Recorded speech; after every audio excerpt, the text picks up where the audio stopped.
नमस्कार दोस्तों, स्वागत है आपका अपने YouTube चैनल में। दोस्तों, लूसेंट की जो सीरीज है उसे हम लोग स्टार्ट करते हुए आज हम लोग सेकेंड वीडियो सीरीज में उपस्थित हो चुके हैं दोस्तों।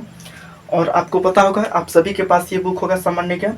इसमें आपका जो है आपका वैदिक संस्कृति से इसमें दिया गया है।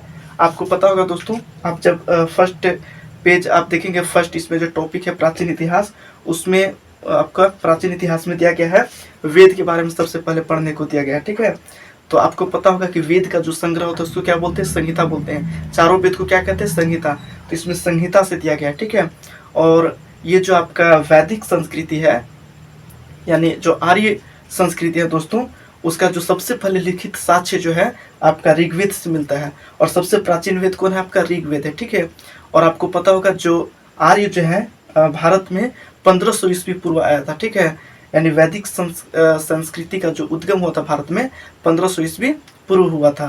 तो यहाँ से आपका 1500 ईस्वी पूर्व से दिया गया है। लेकिन इससे पहले भी हम लोग कुछ देखेंगे। जो पाषाण काल इससे पूर्व है, आप देख सकते हैं पाषाण काल का जो काल है वो 5 लाख ईस्वी पूर्व से 3000 बीसी तक है। ठीक है दोस्तों, आप लोगों ने कल के वीडियो में देखा होगा कि हम लोग हिस्ट्री को 3 भागों में बांटे थे। पहला प्राक ऐतिहासिक काल, ठीक है, यानी प्री हिस्ट्री एज। फिर आपका क्या है? आध ऐतिहासिक काल। और नेक्स्ट क्या था आपका? ऐतिहासिक काल। ठीक है, तो जो आपका जो प्री हिस्ट्री एज था, यानी जो प्राक ऐतिहासिक काल था, उसी को हम लोग क्या बोले थे? उसी को पाषाण काल। क्योंकि उस एज में दोस्तों, उस युग में जो है, उस काल में पत्थर का अत्यधिक इस्तेमाल किया जाता था कार्य को संपन्न करने के लिए। ठीक है, यानी अगर कोई मर भी गया तो उसको दफनाने के लिए पत्थर, किसी को मारना भी है, जानवर को शिकार भी करना, तो उसके लिए भी पत्थर यूज करता था। ठीक है, तो इसीलिए उस काल को पाषाण काल कहा गया। प्राक ऐतिहासिक काल था, उसका जो समय कब से कब था? 5 लाख ईस्वी पूर्व से 3000 बीसी, तो उसी को पाषाण काल कहते हैं। यानी इसका काल भी उतना ही होगा। तो पाषाण काल को हम लोग 3 भागों में बांटे। मतलब धीरे धीरे आदमी विकसित किया गया। जैसे पहले बड़ा बड़ा औजार यूज होता था, फिर थोड़ा थोड़ा उसको नुकीला बनाया गया, फिर नव पाषाण काल में पूरा नुकीला बना दिया गया, शार्प जैसा। ठीक है, तो इस प्रकार से धीरे धीरे पाषाण काल में भी विकसित हुआ। तो पाषाण काल को हम लोग कितने भागों में बांटते हैं? 3 भागों में बांटते हैं। पहला पूरा पाषाण काल पेलियोलिथिक एज, दूसरा मध्य पाषाण काल मेसोलिथिक एज, एंड थर्ड नव पाषाण काल यानी नियोलिथिक एज। तो इस प्रकार से हम लोग पाषाण काल को बांटते हैं दोस्तों। ठीक है, तो हम लोग समझते हैं पूरा पाषाण काल। ठीक है, तो पूरा पाषाण काल का जो एज था, यानी जो समय था दोस्तों, वो 5 लाख ईस्वी पूर्व से लेकर 10,000 ईस्वी पूर्व तक के काल को हम लोग क्या कहते हैं? पूरा पाषाण काल। ठीक है, और मध्य पाषाण काल का जो काल था आपका 10,000 ईस्वी पूर्व से लेकर 6,000 ईस्वी पूर्व तक के काल को हम लोग क्या कहते हैं? मध्य पाषाण काल यानी मेसोलिथिक एज। नव पाषाण काल क्या है आपका? 6,000 ईस्वी पूर्व से लेकर 6,000 यानी 6 के ईस्वी पूर्व से लेकर 3,000 ईस्वी पूर्व तक के काल को हम लोग क्या कहते हैं भैया? नव पाषाण काल कहते हैं। ठीक है, पाषाण काल को कितने भागों में? 3 भागों में। पहला पूरा पाषाण काल पेलियोलिथिक एज, मध्य पाषाण काल मेसोलिथिक एज, नव पाषाण काल यानी नियोलिथिक एज। ठीक है, पूरा पाषाण काल का समय कब से कब तक? 5 लाख से लेकर 10,000 ईस्वी पूर्व तक के काल को कहते हैं। और दोस्तों, जो पूरा पाषाण काल है, इसी को हम लोग आइस एज कहते हैं। आइस एज, आइस मने क्या होता है? बर्फ। आइस मने बर्फ और एज मने युग, यानी इसको बर्फ का युग भी कहते हैं। ठीक है, जो पूरा पाषाण काल है इसको क्या कहते हैं? बर्फ का युग भी कहते हैं। क्योंकि इस समय क्लाइमेट चेंज नहीं हुआ था भारत का या विश्व का, इसमें बर्फ ही बर्फ जमा हुआ था धरती में। ठीक है, इस समय जो है मनुष्य आदि मानव कहलाते थे। क्या कहलाते थे? आदि मानव कहलाते थे। और इस समय जो है दोस्तों, जो मनुष्य जो है गुफा में निवास करते थे। कहाँ पे? गुफा यानी केव में। ठीक है, गुफा में निवास करते थे, गुफा में रहते थे। ठीक है, क्योंकि उस समय बर्फ का तूफान भी चलता था दोस्तों। और उस समय जो है जानवरों से बचने के लिए कहाँ पे रहा करते थे? गुफा में। और वो जो है शिकार करते थे। ठीक है, शिकार पे डिपेंड्स थे उन लोग। किस चीज पे डिपेंड्स थे? शिकार पे। उस समय जो है लोग किस चीज पे डिपेंड्स थे? शिकार पर डिपेंड्स थे, यानी शिकार क्या करते थे। ठीक है दोस्तों, उस समय जो है मनुष्य जो है भोजन को संग्रह करना सीख गया था। जैसे कि मान लीजिए कि बड़ा बड़ा जानवर का शिकार करता था। ठीक है, और उस समय बर्फ ही बर्फ रहता था, तो भोजन अगर रख भी देता था 8-10 दिन तक तो वो खराब नहीं होता था, क्योंकि पूरा बर्फ ही बर्फ जमा हुआ था। ठीक है, तो उस समय भोजन संग्रह करना सीख गया था, भोजन संग्रह। ठीक है दोस्तों, उस समय क्या हुआ कि उस समय मनुष्य को बहुत ठंडी लगता था, इसीलिए वो उसी समय जो है आग का भी आविष्कार हुआ। किस समय? पूरा पाषाण काल में आपका आग का आविष्कार हुआ। तो इस प्रकार से हम लोग पूरा पाषाण काल को ध्यान में रख सकते हैं। ठीक है, पूरा पाषाण काल यानी 5 लाख ईस्वी पूर्व से लेकर 10,000 ईस्वी पूर्व तक के काल को आइस एज इसको कहते हैं, बर्फ का युग कहते हैं। इसमें आदमी जो गुफा में रहा करता था, इसमें जो शिकार करके वो अपना जीवन यापन किया करता था। ठीक है, इसमें भोजन संग्रह करना सीख गया था और इसी समय आग का आविष्कार हो गया। ठीक है, नेक्स्ट आपका मध्य पाषाण काल। मध्य पाषाण काल को दोस्तों ट्रांजिशन एज कहते हैं। कौन सा एज? ट्रांजिशन एज यानी परिवर्तन युग कहते हैं। ठीक है, इस समय क्या हुआ था? क्लाइमेट जो है भारत का या वर्ल्ड का जो है परिवर्तन हो रहा था। तो इसमें क्लाइमेट चेंज हो रहा था, क्लाइमेट चेंज यानी वातावरण जो है परिवर्तित हो रहा था। ठीक है, और ये इसका समय कब से कब तक? 10,000 ईस्वी पूर्व से लेकर 6,000 ईस्वी पूर्व तक की काल को हम लोग मध्य पाषाण काल कहते हैं। ठीक है दोस्तों, और इसके बाद आपका नव पाषाण काल आता है। ठीक है, नव पाषाण का काल कब से कब तक? 6,000 ईस्वी पूर्व से लेकर 3,000 ईस्वी पूर्व तक के काल को हम लोग नव पाषाण काल कहते हैं। कोई दिक्कत नहीं है। और इस समय जो है दोस्तों मनुष्य जो है कृषि करना सीख गया था। क्या करना सीख गया था? कृषि करना सीख गया था। ठीक है, और जब कृषि करना सीख गया था दोस्तों, तो आप समझ सकते हैं। ठीक है, जैसे कृषि अगर कोई बीज वो रोपता है, ठीक है, 1-2 दिन में तो बीज जो है वो पौधा तैयार नहीं होगा, तो उसके लिए जो है वहाँ पे वो अस्थाई निवासी रहने लगा। ठीक है, तो इसी समय जो है अस्थाई निवासी भी रहने लगा, अस्थाई निवासी मनुष्य होने लगा धीरे धीरे। ठीक है, और इसी समय क्या हुआ दोस्तों कि इसी समय जब अस्थाई निवासी होने लगा तो ग्रामीण सभ्यता का भी विकसित होने लगा। किसका? ग्रामीण सभ्यता का विकसित होने लगा, और ग्रामीण सभ्यता का विकसित होने लगा दोस्तों। और इसी समय जो है आपका बर्तन का भी निर्माण होने लगा। ठीक है, मिट्टी का जो भी है मृदभांड यानी बर्तन का इसी समय निर्माण किया गया। ठीक है, और दोस्तों जब कृषि होने स्टार्ट हो गया तो इसमें एनिमल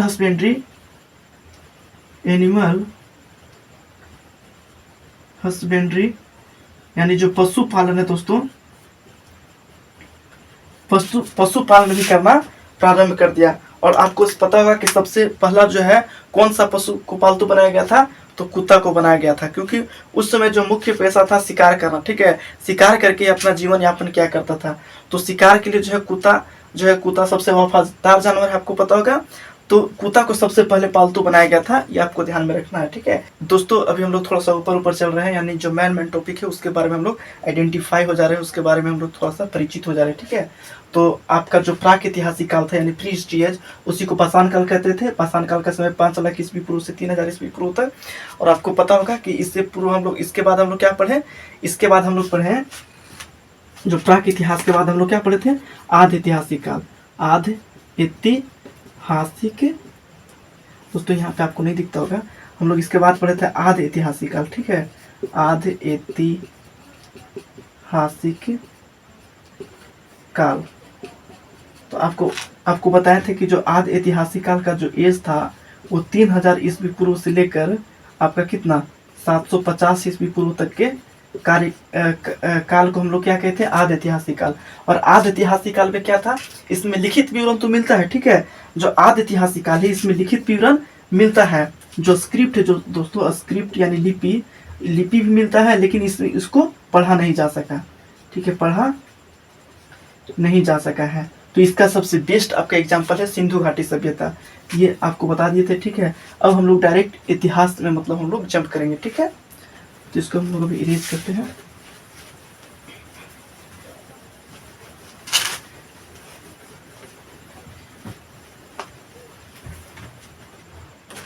दोस्तों इतिहास, ठीक है, इतिहास यानी 1500 ईस्वी पूर्व से लेकर 1500 ईस्वी पूर्व से लेकर जो 1947 ईस्वी तक के काल है उसी को हम लोग बीसी है। ठीक है, 1500 ईस्वी पूर्व और 1947 ईस्वी, ठीक है, यानी AD तक के काल को हम लोग क्या बोले थे? ऐतिहासिक काल, इतिहास बोले थे। ठीक है, और इसी को जो हम लोग प्राचीन इतिहास 3 भागों में इसको डिवाइड करते हैं। पहला प्राचीन इतिहास, दूसरा मध्यकालीन इतिहास, और फिर क्या? आधुनिक इतिहास। ठीक है दोस्तों, हम लोग पहले प्राचीन इतिहास, ठीक है, मध्यकालीन इतिहास, मध्यकालीन कालीन इतिहास, फिर आधुनिक इतिहास, आधुनिक इतिहास। ठीक है, हम लोग जो स्टार्ट करने वाले हैं दोस्तों वो प्राचीन इतिहास से स्टार्ट करने वाले हैं। ठीक है, ये जो इतिहास को तीन कालखंडों में जो बांटा है, प्राचीन इतिहास, मध्यकालीन इतिहास और आधुनिक इतिहास, तो ये जो बांटने का श्रेय है वो जर्मन एक इतिहासकार थे जिनका नाम था क्रिस्टोफ क्या नाम था? सेलियरस। क्या नाम था? क्रिस्टोफ सेलियरस, याद रखिएगा।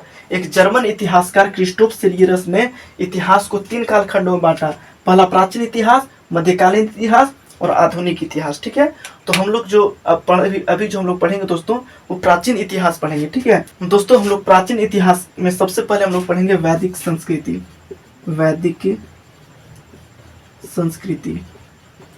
वैदिक संस्कृति या आर्य संस्कृति। ठीक है, यानी आर्य संस्कृति या वैदिक संस्कृति, जो आर्य लोग जो है भारत में कब आया था, इसका जो काल था वो 1500 ईस्वी पूर्व से लेकर 1000 ईस्वी पूर्व तक के काल को हम लोग क्या कहते हैं? वैदिक संस्कृति कहते हैं। इसी समय आर्य लोग आया था भारत। ठीक है, और इसका जो स्रोत है, सबसे पहले लिखित स्रोत मिला, जो जिसका लिखित स्रोत मिलता है उसी को तो हम इतिहास कहते हैं। इसका जो स्रोत है, इसका कौन सा स्रोत है, किस चीज से हमको इसके बारे में पता चलता है? यानी जो इसका सबसे पहले लिखित स्रोत मिला था वो ऋग्वेद से मिला था। कौन सा वेद से? ऋग्वेद से मिला था। ठीक है, तो इसलिए कहा जाता है कि ऋग्वेद जो है सबसे प्राचीन वेद है। ठीक है दोस्तों, अब इसमें क्या हुआ था कि ये जो आर्य लोग थे, ये एक ग्रामीण सभ्यता था। कैसा सभ्यता था दोस्तों? ग्रामीण सभ्यता यानी रूरल सिविलाइजेशन। यानी ये कैसा सभ्यता था? एक ग्रामीण सभ्यता था। और ये लोग जो है कृषि भी क्या करते थे, लेकिन इन लोग का जो मैन ऑक्यूपेशन यानी जो मुख्य पेशा था, ठीक है दोस्तों, वो कृषि नहीं था, एनिमल हस्बेंड्री यानी पशुपालन था। क्या था? पशुपालन था। ठीक है, तो इसमें क्या हुआ था, इसका काल कब से कब तक? 1500 ईस्वी पूर्व से 1000 ईस्वी पूर्व तक के काल को वैदिक संस्कृति कहते हैं, इसी को आर्य संस्कृति कहते हैं। और इसका पता कैसा चलता है, इसका स्रोत क्या है? तो ऋग्वेद है। ऋग्वेद से हमको पता चलता है आर्य संस्कृति के बारे में, वैदिक संस्कृति के बारे में। ठीक है, ये एक ऐसी सभ्यता थी, ये ग्रामीण सभ्यता थी, यानी रूरल सिविलाइजेशन था। ठीक है, इसका ये लोग क्या करते थे? कृषि क्या करते थे, लेकिन इसका जो मुख्य जो पेशा था, मुख्य ऑक्यूपेशन था, रोजगार था, वो पशुपालन था। ठीक है दोस्तों, और ये एक कबीलाई समाज थे। कैसा समाज थे? कबीलाई समाज थे, यानी कबीला में ये रहा करते थे। जैसे आप लोग मूवी देखे होंगे हॉलीवुड या बॉलीवुड, उसमें कबीला में आदिवासी लोग कैसे रहते थे, उसी प्रकार से ये कबीलाई समाज था। ठीक है दोस्तों, इसके बाद हम लोग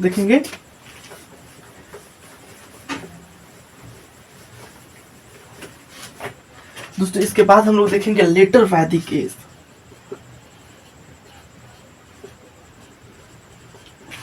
यानी आप बोल सकते उत्तर वैदिक